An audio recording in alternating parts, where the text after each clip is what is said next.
Kepala suku akan membunuh Dev. Dev menoleh dan melihat patung dewa di suku itu. Itu mirip dengan dirinya. Jadi dia berteriak, "Lihat siapa aku." Kepala suku membandingkannya. Dia juga bodoh. Semakin dilihat, semakin mirip. Dev melihat anak-anak MK. Dia terus membodohi mereka. Fang juga dengan cepat berkata, Itu dia. Kepala suku dengan cepat memerintahkan untuk melepaskannya. Dev mengangkat kedua tangannya. Dia sedang membuat suatu ramuji. Ini sangat mirip. Kerumunan suku ini mulai bersorak. Terima kasih selama bertahun-tahun ini. Akhirnya melihatnya hidup hari ini. Semua berlutut, berteriak ke Sokachu. Beberapa orang di suku tersebut masih memiliki keraguan. Menunjuk pada Dev dan berkata, Dia bukan Sokachu. Sokachu kami berwarna hitam, tapi dia berkulit putih. Dev dengan cepat menjelaskan, Aku telah melakukan pembuktian hari ini. Efeknya tidak buruk. Jika kepala suku tertarik, dia bisa memberikan alamatnya. Kepala suku mendengarkan hal itu. Merasa itu omong kosong. Jika dia tidak dapat membuktikan bahwa dia adalah Sokachu, dia akan menghukum mereka berdua. Kepala suku memerintahkan mereka untuk dikurung terlebih dahulu. Dev dan Fang harus mencari cara untuk meminta bantuan setelah berdiskusi. Kalau tidak, mereka akan dibunuh besok. Kita mengatakan bahwa baterai ponselnya sudah lama mati. Bagaimana caranya meminta bantuan? Fang menemukan merpati di kandang. Kita bisa menerbangkan merpati. Lakukan saja. Fang menuliskan pesan marah bahaya. Diikat ke kaki merpati. Tapi ini masalahnya lagi. Merpati tidak tahu kemana harus terbang. Dev memberikan usulan.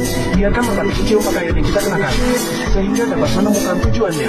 Fang mengeluarkan celananya. Dev mengambil merpati itu dan mencium baunya. Semuanya sudah siap. Pergilah. Terbang.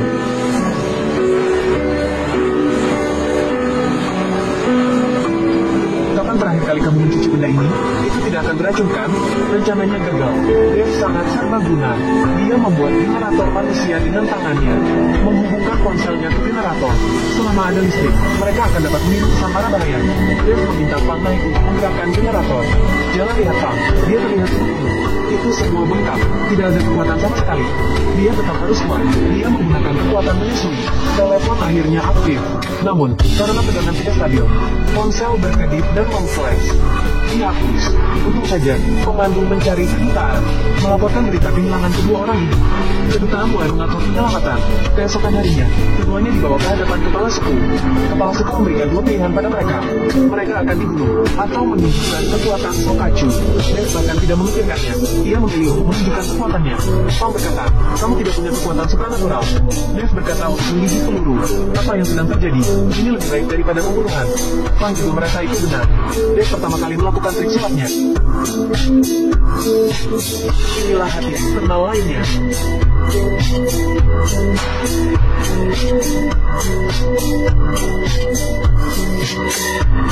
Satu lagi menghilang di tempat.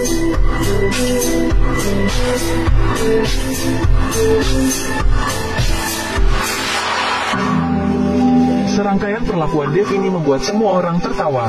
Kepala suku yang marah menjadi gila di tempat. Dev berkata bahwa dia juga bisa mengambil benda dari jarak jauh. Dengan trik ini, para suku tidak perlu khawatir tentang makanannya. Dev memanggil seorang bocah suku, menempatkan telur di kepala bocah itu. Kepala suku dibodohi dengan telur. Dia akan terbakar. Dev bergegas berkata, jangan marah. Aku punya pertunjukan. Lalu Dev datang ke tangga dan menghilang.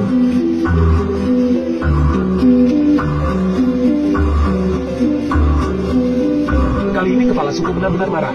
Dia akan segera mengutuk mereka berdua. Dev bergegas berkata bahwa aku masih punya trik. Aku bisa menyembuhkan orang. Misalnya, penyihir bungkuk. Aku bisa menyembuhkannya. Kepala suku berkata untuk memberikannya satu kesempatan terakhir. Jika tidak, mereka akan langsung dibunuh. Dev menggantung penyihir itu. Dia memukulnya dengan tongkat. Ini semua jadi sisaan bagi penyihir.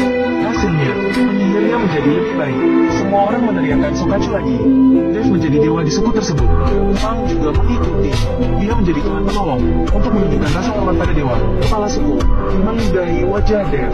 Ternyata ini adalah etika para suku ini. Penyihir itu lebih mengucapkan terima kasih. Dia meludahinya juga. Dev segera menanggapinya. Dia mendorong penyihir itu ke samping. Menjadi dewa, perlakuannya tentu saja menjadi berbeda. Makanan dan aku berbuat dengan santai. Dev bermudah untuk keluar di malam hari. Menemukan putra kepala suku Sam. Dia berkencan dengan seorang gadis kecil. Gadis kecil itu langsung kabur saat melihat Dev. Dev melangkah maju untuk bertanya. Ternyata dia berkencan dengan Sam. Suiput, kepala suku lainnya. Kedua keluarga itu memiliki dendam. Sam memohon agar Dev tidak memberitahu ayahnya. Setelah mendengar ini, Dev berkata jangan khawatir. Semuanya ada padaku. Aku sudah menjadi dewa. Hal kecil ini akan dilakukan untukmu dalam 5 menit.